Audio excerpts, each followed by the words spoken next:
प्रमद बर' सार BTC आव माथो हेमन्त सारा AK-47 जों गावफ्रुजोब्बायलै राइजे कय जे आमाक BTC পৰা লৈ যাওক এইবিলাক খুদক राइजे कय जे आमाक BTC পৰা লৈ যাওক UPPL কয় মই VCDC দিয়ক UPPL কয় মই VCDC দিয়ক गहपुरथानाखौ पताका माने निशान दैखांनो थाखाय जों थांदों थांनायाव हजोंनिफ्रायबो बे घाइगाव बरङाबारिनिफ्राय कनक लथामोननि पार्टिया हरैनिफ्राय फैदों फैनानै बे गहपुरावनो थानायाव जों सानजा फारसे हाबदों आरो बिथांमोनहा सोनाब फारसे थाना फारसे हाबदों जों डाकघर फारसे हाबनानै थांनायावनो बेवहायनो माने गुरुम गुरुम शब्द गुलि गावनो सोदोब मोनबाय खारलाबाय एकदम लेथेर फेथेर गासिबो बिटिआरनि सिबा सोर जागोन हाग्रामा महिलारिनि सिगां सोर हास्थायदोंमोन इउजि ब्रह्म हास्थाय बेसेबांबा बोसोरनि उनाव गावनि बिबानखौ नागारनानै प्रमद बर'खौ बिटिआरनि सिफ बानायबाय आरो प्रमद बर'नि उनाव सोरखौबा बुख्रुब सुख्रुब खालायनानै सोरखौबा जोख्लायनानै इउजि ब्रह्मआ बिटिआरनि सिफ जागोना बे रोखा जाय सानै गेदेरमाया गावनि बिबाननिफ्राय नागारगोन अब्ला बर' हारिया खौसे जागोना रोखा जेब्लासिम इउजि ब्रह्म थागोन जेब्लासिम प्रमद बर' थागोन अब्लासिम बे बर'नि मोनथाम राजनीतिक दोलोआ मालाबाबो खौसे जागोनखौ जों आसा खालामनो हाया आरो खौसे जायोबा प्रमद बर'नि थैयानो सेन्स जाबाय इउजि ब्रह्मनि थैयानो सेन्स जाबाय नाथाय हाग्रामा महिलारि साननायनि गोसोआ रायजो राजाफ्रा मा सानदों बेनो जागोन भारत स्वाधीन खालामनायनि मुक्तियुद्धानि आं सदस्यमोन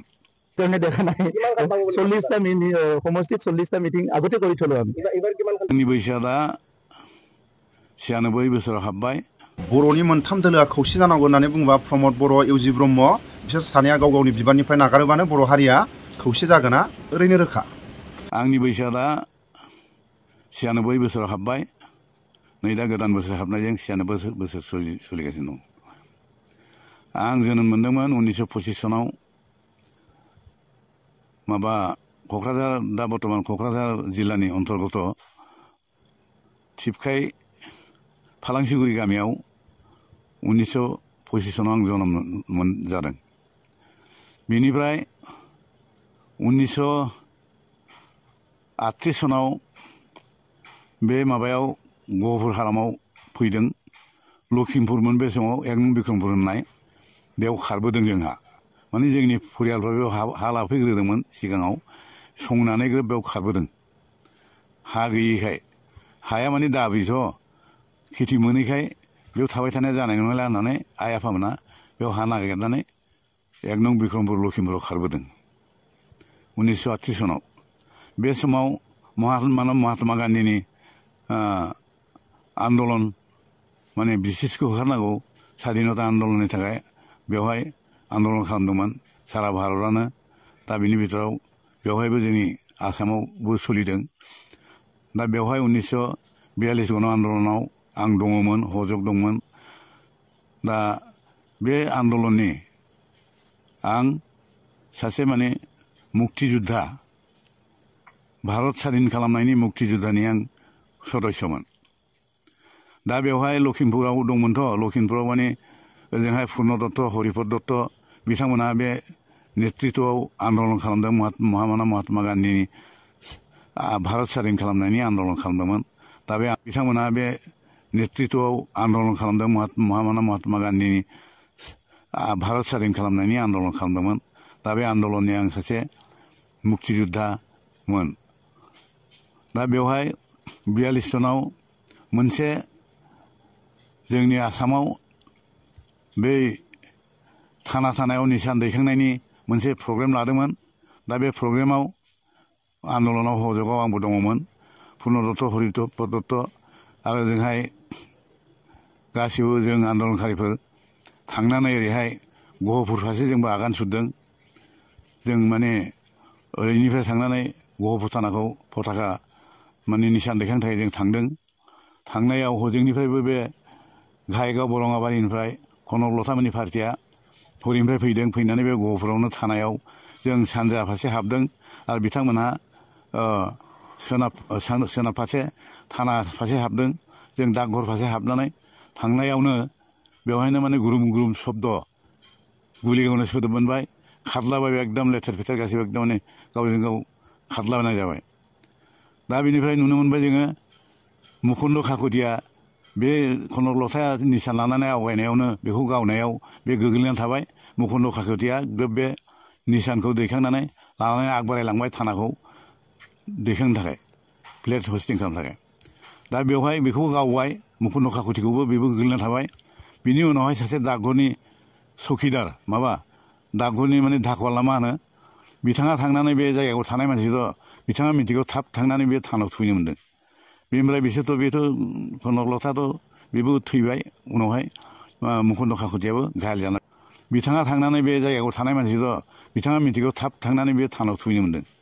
बेनिफ्राय बिसोरथ' बेथ' कनकलताथ' बेबो थैबाय उनावहाय मुकुन्द काकतियाबो घायल जाना बेबो थैबाय। दा बेवहाय सहयोग आन्दलनाव आं थाफानानै उनावहाय स्वाधीन मोनबाय। स्वाधीन मोनखांनायनि उनावहाय जों एप्लिकेसन खालामबाय जोंबो आन्दलनकारिमोन होननानै मुक्ति जुद्धानि थाखाय पेन्सन मोननो थाखाय मानसिफ्राबो खालामजोब्बाय। बेयाव आंबो खालामदों। खालामनानै आसाम सरकारा हरबाय दिल्लीयाव खिन्थु दिल्लीयाव हरनानै दिल्ली सरकारा जोंनो सिटि हरबाय जे फाथैक जानायफोरनोल' होग्रोदों दा माने मुक्ति जुद्धा पलातकफोरनो होथ'वाखै होननानै लेखा हरदों जोंनो। खिन्थु हरखांनायनि उनाव मा जाबाय नै दा बे माने लेखा हरनायाव नथिपत्रफ्रा गासिबो 1983 सनाव भातृघाटी हंगरख जाबाय। दा बे हंगरखआवनो न' सावनायाव गासिबो खामजोब्बाय नथिपत्रफ्रा। दा बेखायनो बे नथिपत्र गैयैखायनो आं मोनाखिसै। जायफ्रा दङ मालाय मोनजोब्बाय दा आं मोनाखिसै। दा बिनि थाखायनो बेखौ एप्लिकेसन होफिनदोंमोन आं होनायाव माने खुनु प्रमान गैयैखाय होनाय जाथ'वाखै दाबो। दा खिन्थु नै दा जोबथायाव नै दाख्लै बिथां बित्त मन्त्रि हिमन्त बिश्व शर्माया दैमालुआव फैदोंमोन। बे दैमालुआव फैनाय समाव आं बिथांनो बे आवेदनखौ हैदों। खिन्थु बिथाङा मा मावो दासिमबो आं खबरखौ मोनाखै। आं आसा खालामो जाहाथे बिथाङा बे खामानिखौ मावनायाव हेफाजाब होनानै मावगोन होननानै आं मिजिंथियो। लोगोसे जोंहा दानि गोदान चिफ बिथां प्रमद बर'आबो जाहाथे बेवहाय हेफाजाब होफायो बिनि थाखाय आं बिथांखौ खावलायहरनाय जाबाय। बर'फ्रा बेनि बिथोराव 1 नम्बर बिक्रमपुर 2 नम्बर बिक्रमपुर सुजाइबारि बेखिनिया दंमोन। आरो बेनिफ्राय सरनियाफोर दंमोन बर'फोर गामि दरथामसो बेल'नोमोन बर'फ्रा। दा आङो 1 नम्बर बिक्रमपुराव प्रथम खारबोदोंमोन 1938 सनाव आरो बिनिफ्राय बेवहाय 6 बोसोर थानानै आलुफारायाव खारबोदों। बे समाव माने रिजार्भ ना सिभिल ना माने डिस्ट्रिक्टनि सिमाखौबो जों मिथिया। बे समाव जों खारबोदों। जों आलुफारा गामिया जों 15 हरमोन बेखौ गायसनफैदों। बेवहाय अन्यान्य सामाजिक उन्नयननि थाखाय मेडिकेल साब सेन्टार खुलिदों आरो बिनिफ्राय पाब्लिक हेल्थ खुलिदों आरो हाथाय खुलिदों लामा सामानि थाखाय सुबिदा खालामदों। जेसे हागौ आं सेस्था खालामदोंमोन रायजोफोरनि उन्नतिनि थाखाय। आरो बे समावनो जोंहा मोनसे संगठना जांख्रिखांदोंमोन जोंनि ट्राइबेल माने पिटिसि होननानै। बे पिटिसि समावबो आन्दलनाव आं सहयोग दंमोन। जों लोगोसेयैनो चरन नार्जारि समर ब्रह्म चौधुरि आरो बेनिफ्राय जोंनि डिस्ट्रिक्ट प्रेसिडेन्ट बेबो दंमोन। जों गासै माबानानै पिटिसि माने आसाम 50-50 होननानै जोङो आन्दलन खालामदोंमोन। खिन्थु बे खामानिया साक्सेस जायाखिसै। जोबथायाव थांदोंमोन जोङो बङाइगावआव दांथलाव मोनसे गिदिर मिटिं जादोंमोन। बेवहाय सेन्ट्रेल मिनिस्टार होम मिनिस्टार SM पेटेल होननाया फैनो खोथामोन। उनावहाय बिथाङा फैनानै उल्थासो गायफैबाय जे बेयावनो माने गाजा गोमजायै गहपुरनिफ्राय आं दैदेनलांदोंमोन रायजोफोरखौ ख्रिस्टि लानानै। खिन्थु मा खालामनो दुर्भाग्य खोथा बेवहाय बे दांथलनि मिटिङाव उल्थासो जाबाय जे SM पेटेल होम मिनिस्टारा माने होनो हाया जाहैबाय। आं माने होनायाव बाधा दं होननानै ओरैखायनो डिक्लार खालामासै। बिनिफ्रायनो माने जों गोसोखौ सायनाय बायदि मोन्दों। दा बिदिनो थानानै बिदिनो गन्दगल जाबाय। ओजोंहाय आसुआबो आन्दलन ओजोंहाय आबसुआबो आन्दलन आरो ओजोंहाय पिटिसिनिबो बेखौ लानानै बे गहपुर हालामाव 1983 सनाव भातृघाटी बिदा फंबाय दानलाय सुलाय जाबाय। भातृघाटी हंगरख दा हंगरखौ जानानै उफायथ' गैया साबसे थैखो बेखौबो आं हिसाब मोना दाबो मानसियाबो थैबाय लामनो गावथारलायबाय बुथारलायबाय न' सावबाय गासिबो माने सोरलां मोरलां जाजोब्बाय खारस्लाबनो हायाखिसै ककिलावसो थांनानै जों गासिबो केम्प खालामना थाहैबाय ज'नो दा बेबायदिनो अबस्था जादों दा बिनिफ्राय सौफैलायबाय बेयावबो बे पिटिसियावबो माने माबाया समर ब्रह्म चौधुरि मोनहा एलायन्स जाहैबाय जनता सरकारजों बे एलायन्स जानायाव जेन'बा आङो पार्टिनि सासे आनसलिक प्रेसिडेन्ट हिसाबै आंनो बाहागो होबाय आइटिडिपिनि मेम्बार बेवहाय जोंहा माबानि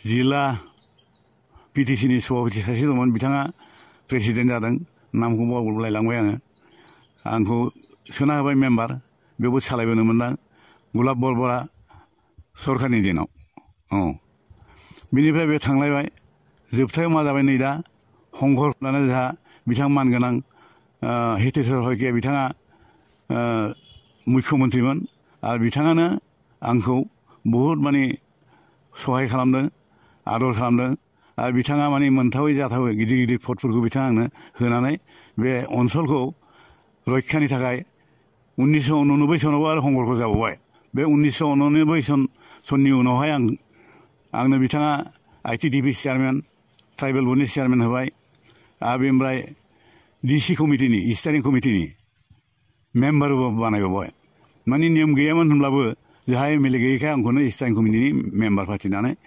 डिसिजों हजब खालामहोबाय दा बेनिफ्राय मेम्बार थाबाय बे आंनि उन्नयननि थाखाय बिथाङा डिसि फान्डनिफ्राय 16 लाख थाखा होनानै सेंमरानिफ्राय बे अरुणाचल बर्डारसिम लामा खोनो थाखाय आंनो बे थाखाखौ हरदों आं मेम्बार जानाय हिसाबै माने पावारजों आङो बिथांनाव डिमान्ड खालामना लाबोदों हरदों बिथाङा आरो बिनिफ्राय बे माबा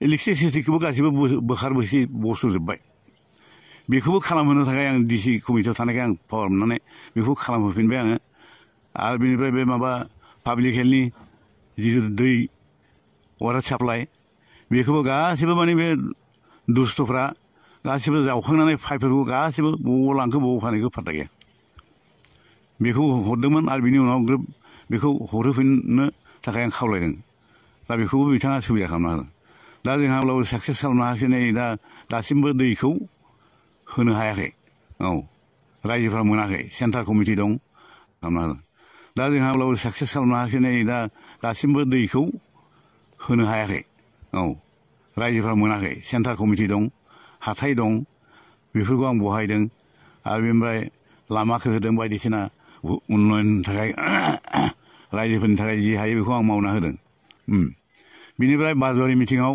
जोंहा माबा उपेन ब्रह्म बिथां बड'फा उपेन ब्रह्मआ प्रेसिडेन्टमोन आबसुनि बे मिटिङाव आंखौ माने बर' पिपल एक्सन कमिटिनि प्रेसिडेन्ट हिसाबै बेयावबो बर' पिपल एक्सन कमिटिनि आं प्रेसिडेन्टमोन डिस्ट्रिक्टनि आंखौ दायित्व होबाय बे माबायावनो बाजवारि मिटिङाव जे दिल्लीयाव थांनानै टक खालामहैनांगौ प्रधानमन्त्रिखौ लोगो हमहैनांगौ ओरैबायदियाव बाहागो होनायाव बेयावबो थांदों आं बेयाव लोगोसे दंमोन जोंहा सानसुमा खुंगुर बिथाङा आबसुनि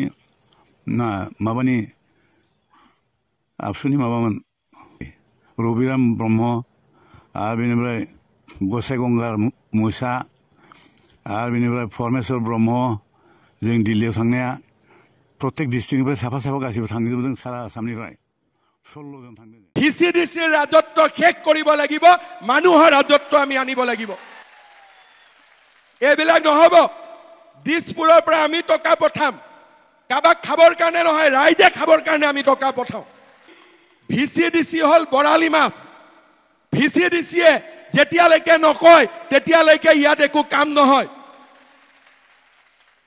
তেতিয়ালে আমি এমএলএক ভোট দি কি লাভ মন্ত্ৰীক ভোট দি কি লাভ এই ব্যৱস্থাৰ পৰিৱৰ্তন হ'ব লাগিব আমি অৰুণোদয় সকলোৱে পাব লাগিব ঘৰ সকলোৱে পাব লাগিব অকল ভিচিডিচিয়ে পালে নহব আমি সকলোৱে পাব লাগিব এই কথা বেলেগে খুলি ক'ব নোৱাৰে সবে ভয় কৰে বিজেপিয়েও আহি কয় মোক ভিচিডিচিত সোমাই দিয়ক, কংগ্ৰেছেও কয় মোক ভিচিডিচিত দিয়ক, UPPLও কয় মই ভিচিডিচিত দিয়ক, BPFেও কয় মই ভিচিডিচিত দিয়ক।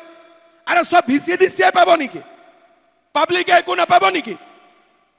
সেইকাৰণে এইবাৰ ইলেকশ্যনৰ পিছত আৰু 6 মাহ থাকিব বিধানসভালৈকে, তাৰ আগতে আমাৰ সকলো ৰাইজে মোৰ ইলেকশ্যনৰ আগতে অৰুণোদয়ৰ অধিকাৰ পাব লাগিব। ভিচিডিচিত আমাৰ বিজেপিও আছে, মই নাই বুলি নকওঁ, কিন্তু পাৰ্টি মোক নালাগে। বিজেপিয়ে কয় সমাজ ওপৰত পাৰ্টি তলত, ব্যক্তি আৰু তলত, ভাৰত ওপৰত পাৰ্টি তলত, পাৰ্টিতকৈও পৰিয়াল আৰু তলত। যদি সমাজে হাঁহি থাকে, মোৰ নেতাকেইজনে কান্দি থাকিলেও মোৰ আপত্তি নাই। যদি সমাজে হাঁহি থাকে, কিন্তু সমাজে কান্দি থাকিব, নেতাসকলে হাঁহি থাকিব, এইটো কি ৰাজনীতি হ'ল? এইটোতো কোনো ৰাজনীতি নহ'ল। এইবাৰ মই সব পাৰ্টিৰ লগত বহিম যে বাবা যি কৰ কৰ, কিন্তু এই ভিচিডিচি ৰাজনীতিটো শেষ হ'ব লাগে, এইটো শেষ হ'ব লাগে। আৰু এইটো থাকালৈকে BTCত কেতিয়াও উন্নতি হ'ব নোৱাৰে। মানুহৰ চকুৰ পৰা, মানুহৰ বুকুৰ পৰা দুখবিলাক নোহোৱা কৰিব খোজো।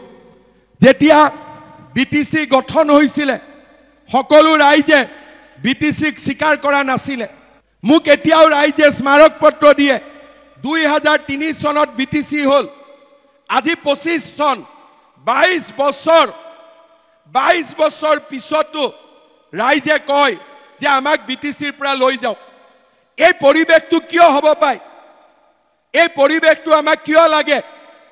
22 বছৰত আমি যদি মৰম পালোহেঁতেন, আমি যদি সন্মান পালোহেঁতেন, আমি যদি অধিকাৰ পালোহেঁতেন, কোনো মানুহেও নকলেহেঁতেন আমাক BTCৰ পৰা বাহিৰলৈ লৈ যাওক। যে কোকৰাঝাৰতো 3rd গ্ৰেড 4th গ্ৰেডৰ ইণ্টাৰভিউ হয়, চাকৰি হয়, কিন্তু ল'ৰা ছোৱালী এতিয়াও নাভাবে যে কোকৰাঝাৰৰ চাকৰি মই পাব পাৰোঁ, দিছপুৰৰ চাকৰি মই পাব পাৰোঁ, কিন্তু কোকৰাঝাৰৰ চাকৰিৰ ওপৰত মোৰ বিশ্বাস নাই।